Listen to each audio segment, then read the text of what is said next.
हाँ जी। तो मैंने आप लोगों को अभी तक जो बताया था उसको और आगे फर्दर समझाने के लिए मैं आपको एक एग्जांपल से बात बताता हूँ। ये आपके सामने स्क्रीन के ऊपर एक क्वेश्चन खुला हुआ है। ये क्वेश्चन मेरे असाइनमेंट का फर्स्ट क्वेश्चन है। दिख रहा है सबको? Yes sir.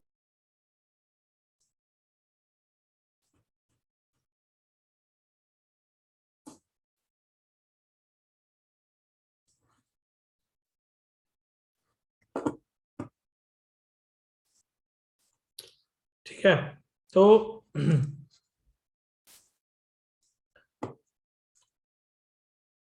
अब इसके अंदर वो कह रहा है, आप देख सकते हो इसके अंदर आपको ट्रायल बैलेंस की डेट क्या दी हुई है?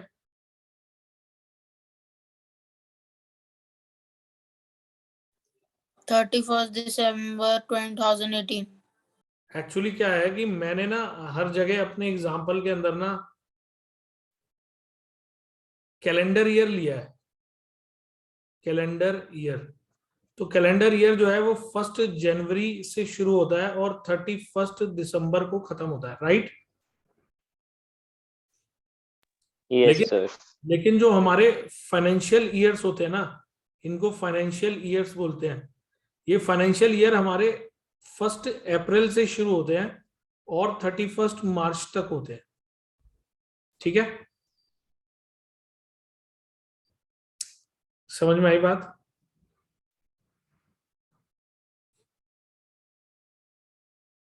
बात समझ में आई? Yes sir. Yes sir. तो बेसिकली मैं कहने की कोशिश ये कर रहा हूं कि मैंने ना थोड़ी इजीनेस के लिए बुक्स को 31 दिसंबर को क्लोज किया है। इसका मतलब मान के हम ये चल रहे हैं कि गवर्नमेंट के साथ हमारी सेटलमेंट 31 दिसंबर को होगी, लेकिन रियल लाइफ में वो 31 मार्च है। समझ गए? तो कंफ्यूज मत होना, ठीक है? जैसे आप लोगों का सेशन चल रहा है ना 11th का, आप लोगों का 11th के सेशन के फाइनल एग्जाम्स कब होंगे? Sir February. फेब्रुवरी एंड और मार्च फर्स्ट सेकेंड वीक में, यही ना? मतलब फेब्रुवरी मार्च में होंगे ना? No sir. चलो जो भी है, जो आज तक का ट्रेडिशन चलता आ रहा था, 12th का जो ट्रेडिशन आज भी चल रहा है, तो 12th के फाइनल एग्जाम्स कब होते हैं? मार्च में सर होते हैं ना? Last week of February. अरे तो भाई मार्च में तो चलते हैं ना, उसको छोड़ो। स्टार्ट कब होते हैं, स्टार्ट की बात नहीं कर रहा मैं। मार्च इज द मेन मंथ जिसके अंदर एग्जाम्स चल रहे होते हैं, ठीक है? मेरे कहने का मतलब यह है कि yes sir. First first April से न्यू सेशन शुरू हो जाता है। ये एक ट्रेंड बना हुआ था कि 1 अप्रैल से नया सेशन शुरू होगा स्कूल्स के अंदर। स्कूल्स की बात कर रहा हूं। वो बात अलग है कि बहुत सारे स्कूल जो है, अगर हो सकता है कि 20 मार्च से ही अपना न्यू सेशन शुरू कर दें, वो बात अलग है, लीव इट। जो ट्रेंड की बात कर रहा हूं मैं, वो तो अपनी मर्जी होती है। जब अपना स्कूल होता है तो बंदा कहता है भाई हम तो 20 तारीख से क्लासेस स्टार्ट करेंगे, तो 20 से होंगी, उसमें क्या दिक्कत है? आप समझ रहे हो ना मैं जो कहना चाह रहा हूं? मेरे कहने का मतलब यह है कि जो सेशन शुरू होता है स्कूलों के अंदर वो अप्रैल से होता है, 1 अप्रैल से। लेकिन थोड़ी बहुत डेट्स इधर उधर हो सकती है, उसको छोड़ दो, हम उतनी डिटेल्स में नहीं जा रहे। मैं कहने की कोशिश सिर्फ इतनी सी कर रहा हूं कि रियल लाइफ के अंदर हमारा जो ईयर होता है ना गवर्नमेंट के साथ, वो होता है अप्रैल, 1 अप्रैल से लेके 31 मार्च। मतलब हमारा 1 अप्रैल 2018 से 31 मार्च 2019। ये समझ गए आप मेरी बात? इस ईयर को बोला जाता है 2018-19।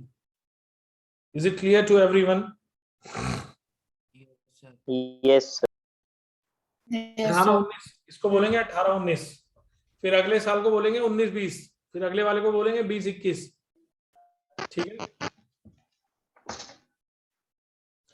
तो अब 2018 कि 31 दिसंबर का ट्रायल बैलेंस दिया हुआ है, इसका मतलब ये है जनवरी, फरवरी, मार्च, अप्रैल,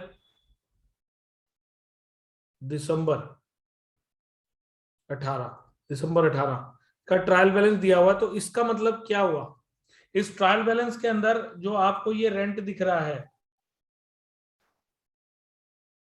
और ये भी दिख रहा है, इसकी बात बाद में करूंगा, पहले इसकी बात करो। ये जो 5,000 का रेंट दिख रहा है, इसका मतलब क्या है?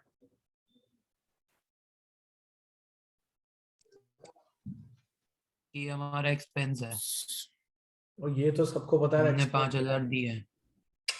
आप मेरी बात नहीं समझे सर ये बैलेंस है। यार, आप लोगों को मेरे शब्दों को बोलना क्यों नहीं समझ में आ रहा? मैंने अब मेरे वर्ड सुन लो पहले। 27 क्या क्या गौरी बोलो? सर ये 2017 का जो बैलेंस है वो हमने 17 का डाउन नहीं, करके 18 का। 18 सर 18 का ओपनिंग बैलेंस है। अबे नहीं यार, नहीं सर 19 का ओपनिंग क्लोजिंग बैलेंस बैलेंस है। है। सर 18 का क्लोजिंग बैलेंस है। गौरीश, मैं क्या कहना चाह रहा हूँ ध्यान से सुनो। एक बार सब लोग मेरी बात ध्यान से सुन लो, उसके बाद आप लोगों ने वही बात बोलनी है जो मैं बोल रहा हूँ। आप मेरे से पूछो गौरीश कि ये 5,000 रेंट का जो डेबिट में बैलेंस दिख रहा है, ये क्या है? मैं दूंगा जवाब, बोलो, पूछो, मतलब सर क्या है? पूरा बोलो क्या क्या है। सर ये जो 5,000 रेंट के अंदर दिख रहा है वो क्या है? 1 जनवरी से लेके 31 दिसंबर तक का टोटल रेंट है जो मैंने पे किया है। यानी कि 1 जनवरी से लेके 31 दिसंबर तक, मान लो मैं ये रेंट अकाउंट हर महीने का बना लूं। ये रेंट अकाउंट है, ये रेंट अकाउंट है फरवरी का, ये है मार्च का, ये है अप्रैल का, एंड सो ऑन। ये रेंट अकाउंट है दिसंबर का। तो मैंने यहां से जो रेंट पे किया है उसको सीडी को बीडी, सीडी को बीडी, सीडी को बीडी बनाते बनाते यहां पर मान लो मैंने 4,000 बनाया और 2 कैश करके 1,000 पे किया।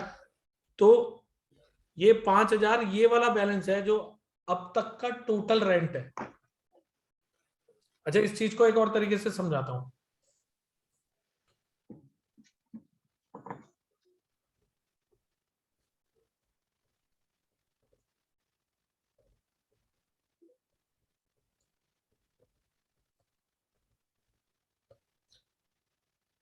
नहीं, इसको छोड़ दो। ये ना 0 to 50 के इंटरवल्स दिए मैंने आपको। 50 मेरे एग्जाम्स के 50 मार्क्स हैं, तो ये क्लास इंटरवल मार्क्स को रिप्रेजेंट करते हैं और ये एफ जो है वो नंबर ऑफ स्टूडेंट्स को रिप्रेजेंट करते हैं। तो 0 to 10 के अंदर है 5 बच्चे, 10 to 20 में है 7 बच्चे, 20 से 30 वालों में है 13 बच्चे, 30 से 40 वालों में है 10 बच्चे, और यहाँ पे है 5 बच्चे। Cumulative frequency 5, 12, 25, 35, 40। ये 40 क्या है गौरीश? सर मैं बताऊं? सर एक मिनट, मार्क्स गौरीश को बोलने दो पहले। हाँ गौरीश बोलो। सर ये मार्क्स है।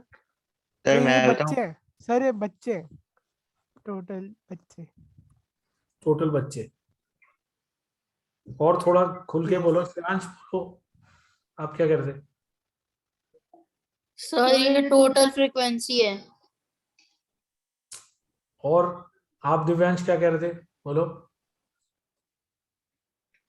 सर टोटल स्टूडेंट्स है इतने 40। 0 से लेके 50 मार्क्स इन सब बच्चों के मिला के, मतलब इन सब बच्चों के मार्क्स 0 to 50 के बीच में आए हैं, तो मैंने उन सब स्टूडेंट्स का टोटल लगा दिया। इसको हम लोग क्यूमुलेटिव फ्रीक्वेंसी कहते हैं। इसका मतलब है, अब इसको थोड़ा डिटेल में समझाता हूं। लेस देन 10 5 बच्चों के मार्क्स है। लेस देन 20 12 बच्चों के मार्क्स है। लेस देन 30, लेस देन 30 का मतलब 0 to 30 हुआ, लेस देन 30 का 20 to 30। 0 to 30 25 लोगों के मार्क्स है, 0 to 40 35 लोगों के मार्क्स है, और 0 to 50 40 लोगों के मार्क्स है। मतलब एक्चुअली तो सारे बच्चे ही आ गए ना इसमें।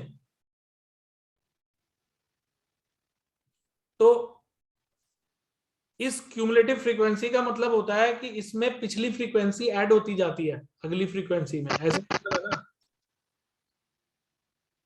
यही मतलब है ना, यही मतलब है, हाँ या ना तो बोलो। Yes. ये सर। तो ये जो 5000 का बैलेंस दिख रहा है ना, इसको मैं बोलूंगा क्यूमुलेटिव बैलेंस। क्यूमुलेटिव बैलेंस इसका मतलब है हर महीने मैं जो रेंट पे करूंगा वो इसके अंदर जुड़ता जाएगा।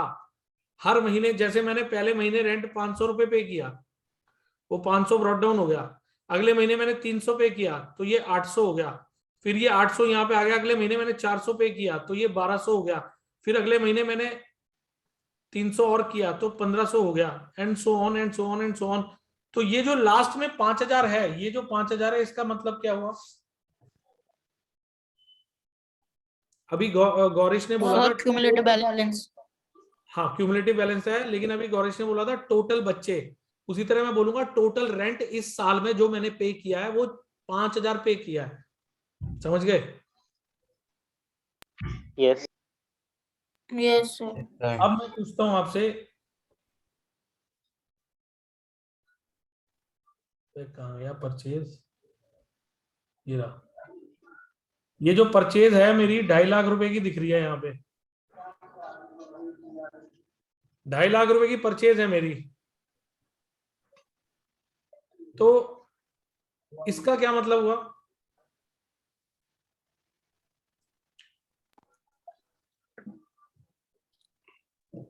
सर मैं बताऊं, हाँ हाँ बोलो।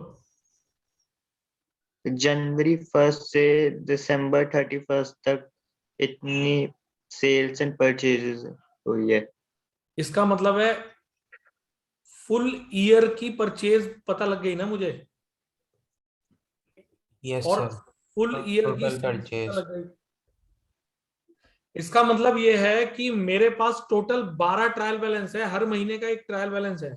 लेकिन जो मेरे पास लास्ट ट्रायल बैलेंस होता है ना, ईयर का लास्ट ट्रायल बैलेंस, यानी कि 12वां ट्रायल बैलेंस, वो मुझे पूरे ईयर की समरी दिखा देता है। समझ गए ना? Yes. Is it clear to everyone ना जो मैं बोल रहा हूं? जी, इसका sir. मतलब ये हुआ, यस सर। 12वें ट्रायल बैलेंस की मदद से, इस 12वें ट्रायल बैलेंस की मदद से मैं बनाऊंगा trading profit and loss account and balance sheet. मतलब ये कि मुझे इसके लिए पहले वाले 11 ट्रायल बैलेंस नहीं चाहिए। I don't need those 11 trial balances. I need the final trial balance जो 12वां बनेगा, क्योंकि उसमें से बहुत सारी चीजों के अकाउंट मुझे बंद करने हैं और बहुत सारे कैरी ऑन करने हैं। जो कैरी ऑन करने हैं वो बैलेंस शीट में जाएंगे, जो बंद करने हैं वो ट्रेडिंग में जाएंगे। Is it clear to everyone? Trading and P&L। Yes sir. Yes, sir. अब मुझे ये बताओ कि आप में से किसके स्कूल के अंदर ये चैप्टर हो चुका है? सर हो चुका। सर हो चुका। सर हो चुका। सर हो चुका मेरे स्कूल। तो उन लोगों ने आपको क्या बताया था अभी तक इस बारे में, जैसे मैंने बात को बताया? कुछ इसी तरह बताया या बस सीधा चालू कर दिया, ये यहाँ जाएगा, यहाँ जाएगा, यहाँ जाएगा, जो अक्सर टीचर करते हैं? सर याद नहीं, बहुत टाइम हो गया। किसी को तो ध्यान होगा। चलो छोड़ो। अब सीधी सी बात है, ये हो गई मेरी बैलेंस शीट।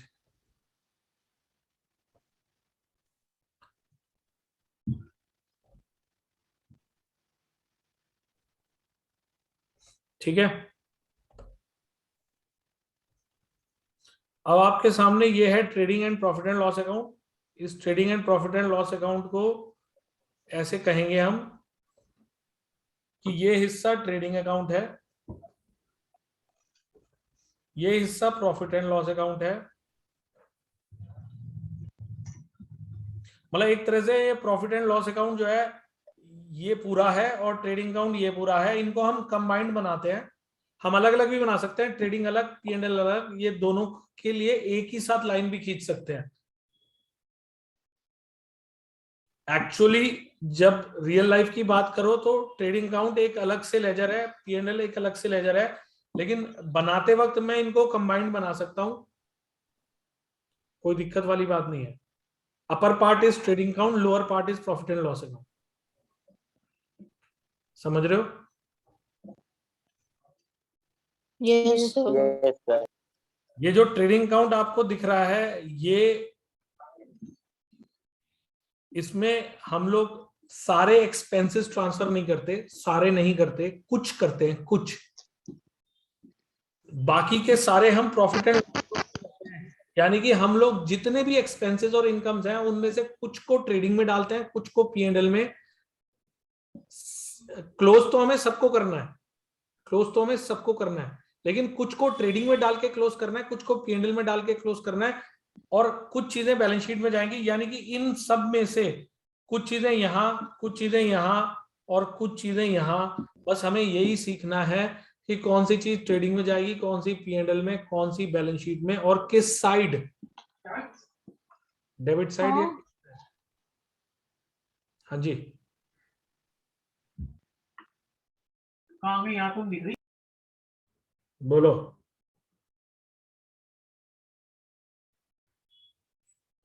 सर वो गलती से माइक ऑन हो गया। ओके, किसी के माइंड में मेरी इन बातों के ऊपर कोई कोई क्वेश्चन आया, मतलब किसी के दिमाग में, तो बोलो। जैसे आप मेरे सामने होते तो मेरे से क्वेश्चन पूछते ना, अगर मैं सामने सामने बता रहा होता, तो ऐसे ही यहाँ पर भी पूछो, क्योंकि ये चैप्टर एक्चुअली इंटरेक्शन बेस्ड है। अगर मैंने इस चैप्टर के अंदर वन साइडेड बताता चला गया तो बहुत सारी बातें रह जाएंगी। तो आपके माइंड में कोई भी क्वेश्चन आ सर, रहा है, बोलो। हाँ बोलो। सर क्वेश्चन जो आपने लिखा हुआ है उस पे डाउट है एक। हाँ हाँ बोलो बोलो। सर जैसे रेंट में 5,000 डेबिट साइड है और क्रेडिट साइड 3,000 है, तो मतलब 3,000 हमें मिले हैं। यस, देखो एक्चुअली क्या है, मैंने तो जगह बचाने के लिए एक साथ लिख दिया, लेकिन अगर मैं असल मायने में बोलूं ना, अगर मैं असल मायने में बोलूं, ये मैं ट्रायल बैलेंस की बात कर रहा हूं, तो मेरा रेंट पेड जो है वो 5,000 है, और जो मेरा रेंट रिसीव्ड जो है वो 3,000 है।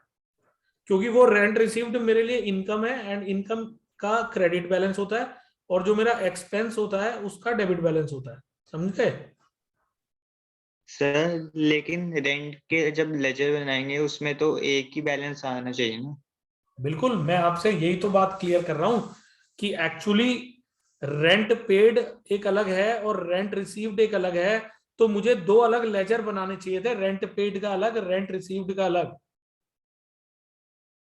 अगर अगर किसी अगर किसी बिजनेस के अंदर रेंट दो तरह के हैं, एक पेमेंट वाला और एक रिसिप्ट वाला, तो उसको दो अलग लेजर बनाने हैं। एक का नाम रखा जाएगा रेंट पेड अकाउंट और एक का नाम रखा जाएगा रेंट रिसीव्ड अकाउंट। क्योंकि रियल लाइफ में अगर मैं रेंट का एक ही लेजर बनाऊंगा, तो जब मेरी एंट्री बनेगी रेंट टू कैश और जब मेरी बनेगी कैश टू रेंट, तो ये पोस्टिंग तो एक ही लेजर में हो जाएगी। समझ गए आप? जैसे यस सर। जैसे हमारा डिस्काउंट अलाउड का एक अलग लेजर होता है और डिस्काउंट रिसीव्ड का एक अलग लेजर होता है ना। समझ रहे हो ना बात मेरी? डिस्काउंट अलाउड एक यस सेपरेट लेजर है, डिस्काउंट रिसीव। वैसे मैंने यहां पर भी देखो ध्यान से, मैंने यहां भी डिस्काउंट का डेबिट और क्रेडिट इकट्ठा लिखा हुआ है। बेसिकली ये सब मैंने सिर्फ जगह बचाने के लिए किया, और बहुत सारे टीचर भी करते हैं, लेकिन एक्चुअली डिस्काउंट अलाउड एक अलग लेजर होता है, डिस्काउंट रिसीव्ड एक अलग लेजर होता है। ठीक है? Yes sir. Yes sir. तो बेसिकली मैंने इस ट्रायल बैलेंस के अंदर, आपको देखने से लग रहा होगा ना कि मैंने 30 लेजर्स दिए हैं, 30 लेजर्स। मतलब लिस्ट में सीक्वेंस तो 30 है ना, यस सर। लेकिन एक्चुअली ये मतलब 40 से अबव लेजर्स हैं, क्योंकि जैसे मैंने रेंट के अंदर दो तरफ बैलेंस लिख दिए, मैंने सेल्स और परचेज के अंदर भी दो तरफ लिख दिए, मैंने क्रेडिटर्स और डेटर्स को एक साथ लिख दिया, मैंने इंटरेस्ट के अंदर, मैंने कमीशन के अंदर, मैंने डिस्काउंट के अंदर, मतलब सब में डेबिट क्रेडिट अलग अलग कर दिया ना। बेसिकली मुझे ऐसा करना नहीं चाहिए था, लेकिन ये समझने की बात होती है कि इंटरेस्ट का डेबिट मतलब एक्सपेंस और इंटरेस्ट का क्रेडिट मतलब इनकम। तो जब मैं उसको प्रॉफिट एंड लॉस में दिखाऊंगा तो मैं टू इंटरेस्ट इधर दिखाऊंगा, डेबिट वाला कितना 2000, और बाय इंटरेस्ट शो करूंगा 800 रुपए। समझ गए मैं क्या कहना चाह रहा हूं? To interest yes sir. 2000 और बाय इंटरेस्ट 800 रुपए। इसका मतलब ये वाले 2000 रुपए यहां चले गए और ये वाले 800 रुपए यहां चले गए, क्योंकि वो मेरे लिए इनकम है और वो मेरे लिए एक्सपेंसेस है। क्लियर हुआ? ऐसे ही ये जो डिस्काउंट के 2500 इधर है और 1500 इधर है, तो यहां पर आ जाएगा टू डिस्काउंट 2500 और यहां पे आ जाएगा बाय डिस्काउंट 1500। ये डिस्काउंट अलाउड है और ये डिस्काउंट रिसीव्ड है। कायदे से तो मुझे यहां पर ही डिस्काउंट अलाउड अलग और रिसीव्ड अलग देना चाहिए था। मैंने जरूर आगे चलकर दिखाता हूं आपको, कहीं ना कहीं दिया होगा।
खैर मुझे अभी कोई क्वेश्चन ऐसा दिख नहीं रहा,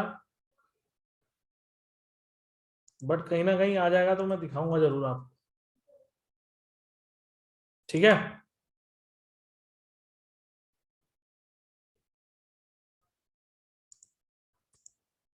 आप मेरी बात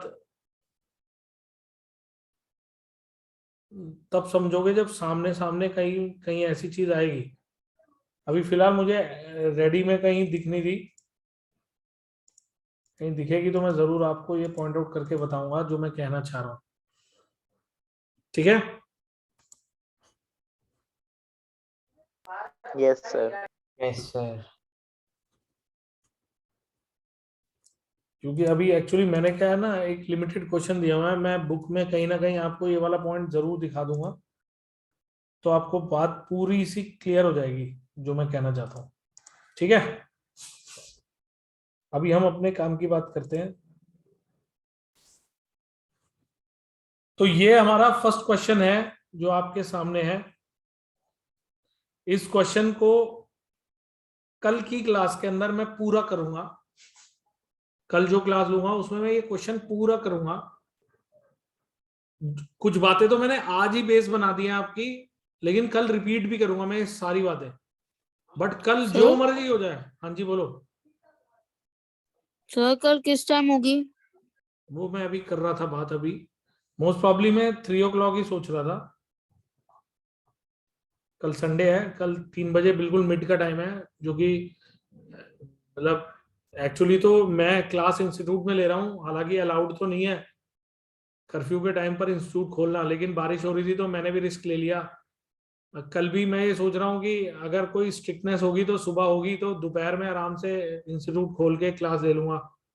मतलब लूंगा तो ऑनलाइन ही, आप लोगों को बुला नहीं ना, बट मेरा सारा जो मतलब ये सारा लैपटॉप और ये सब का जो तामझाम है वो सारा का सारा इंस्टीट्यूट में ही है, तो वो मैं इंस्टीट्यूट में क्लास लूंगा। तो 3 बजे का टाइम मेरे हिसाब से सबको सूट कर जाएगा, सब घर पे ही तो होंगे।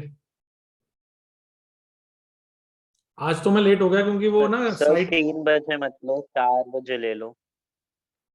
4 ले लो, मुझे कोई दिक्कत नहीं, 4 o'clock फाइनल कर लो। मैं एक्चुअली आज भी 3 बजे शुरू कर देता, लेकिन वो कारीगर कुछ पूछ रहे थे तो वहां पे साइट पे मुझे देर हो गई, और वो फिर बातें होती हैं तो वो पूछते जाते हैं यहाँ पे क्या होना है, वहां पे क्या होना है, इस चक्कर में डिले हो गया।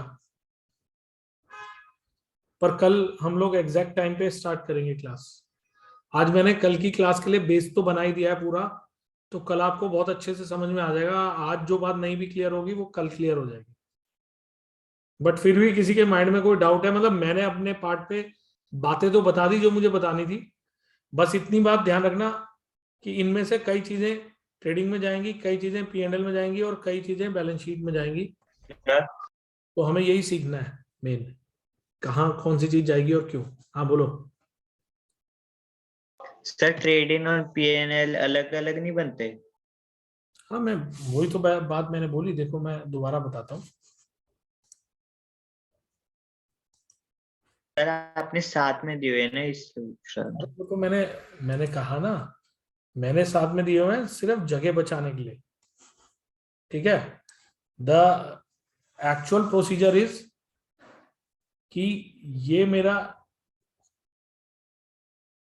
ट्रेडिंग अकाउंट बनेगा, ये मेरा प्रॉफिट एंड लॉस अकाउंट बनेगा, और ये मेरी बैलेंस शीट बनेगी। मतलब ये तीनों सेपरेट चीजें हैं जो रियल लाइफ में अलग अलग ही बनती है। ट्रेडिंग अकाउंट 1, P&L 2, ये तीन अलग चीजें बनती हैं। अगर मैं इसके लिए एक साथ ही लाइन खींच देता हूं तो भी कुछ गलत नहीं है। मैं इसको trading and profit and loss account इकट्ठा कंबाइंड लिख देता हूं। बहुत सारे टीचर्स भी ऐसे ही कराते हैं। एक तरह से बीच में जब मैं क्लोज करूंगा तो ये वाला हिस्सा ट्रेडिंग अकाउंट का हिस्सा है और ये वाला हिस्सा प्रॉफिट एंड लॉस अकाउंट का हिस्सा है, यानी कि वो हिस्से अलग अलग ही हैं। उनको मैंने लाइन एक साथ खींची हुई है, इसका मतलब ये नहीं है कि अकाउंट एक है, वो दो अलग अकाउंट ही है, ठीक है। Okay sir. वो ट्रीट अलग अलग ही होंगे, और अगर आप अलग ही बनाना चाहते हो तो अलग बना दो, कोई दिक्कत नहीं है। पर ऐसे भी बनाओगे तो कोई भी टीचर आपके मार्क्स नहीं काटेगा। और बहुत सारे स्कूल्स के अंदर तो कराया ही ऐसे जाता है। मैं आपको मतलब जब कोई बुक दिखाऊंगा ना, मतलब जब आप कोई इस तरह से देखोगे कोई बुक,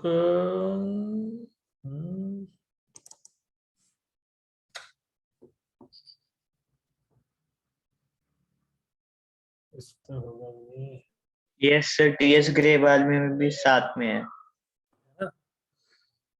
तो मतलब उसमें कोई फर्क नहीं पड़ता। बात अलग है कि हम उसको किस तरह से सोचते हैं, लेकिन फर्क कुछ भी नहीं पड़ता। बहुत बुक्स एक साथ ही बनाती हैं, तो आप एक साथ बना सकते हो, अलग अलग भी बना सकते हो, कुछ गलत नहीं होगा। अगर हम किसी भी जगह देखेंगे ना, ये देखो जैसे ये बना हुआ है ना, ये दिख रहा है आपको trading and profit and loss account. तो ये जो फर्स्ट हाफ है ना, मैं किसी और जगह दिखाता हूँ आपको,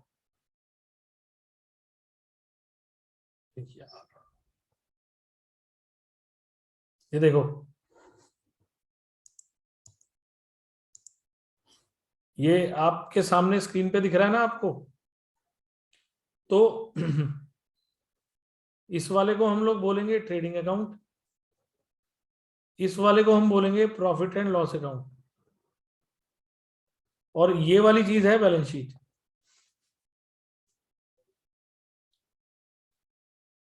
ये निकल के आ रहा है ग्रॉस प्रॉफिट,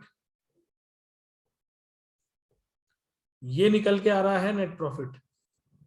लिखा हुआ है net profit transfer to capital account, यानी कि ये हमारा कैपिटल अकाउंट में ऐड हो जाता है नेट प्रॉफिट। तो कल मैं ये करके दिखाऊंगा आपको, और इसका question 10 marks, 8 marks, 12 marks, 15 marks, मतलब 15 मार्क्स तक के क्वेश्चन पूरे पूरे एज इट इज आते हैं। ये सीए के एग्जाम में भी इसका एक क्वेश्चन आता है सीधा 15 नंबर का, 20 नंबर का। गलत हो जाता है तो नंबर कटते हैं, सही होता है तो पूरे मिलते भी हैं। ठीक है, तो कल हम इसको बनाएंगे। फिलहाल जितनी डिस्कशन मैंने आज करी है, इसमें किसी को कोई डाउट? No sir. तो ठीक है, फिर हम लोग कल मिलते हैं, 4 बजे का टाइम रखते हैं ताकि सबको सूट कर जाए। और कोई डाउट होगा तो मैं आप लोगों को कल क्लियर करूंगा, क्योंकि कल भी हमें यही सब कुछ करना है। बस कल मैं एक एग्जाम्पल पूरा ढंग से करके दिखाऊंगा आपको, बेस उसका मैंने आज बना दिया है। और ये दोनों वीडियोस मैं अभी अपलोड कर रहा हूँ थोड़ी देर में साइट पे, ताकि आप इसे दोबारा देख लो, अगर कोई डाउट है तो पूछ लेना।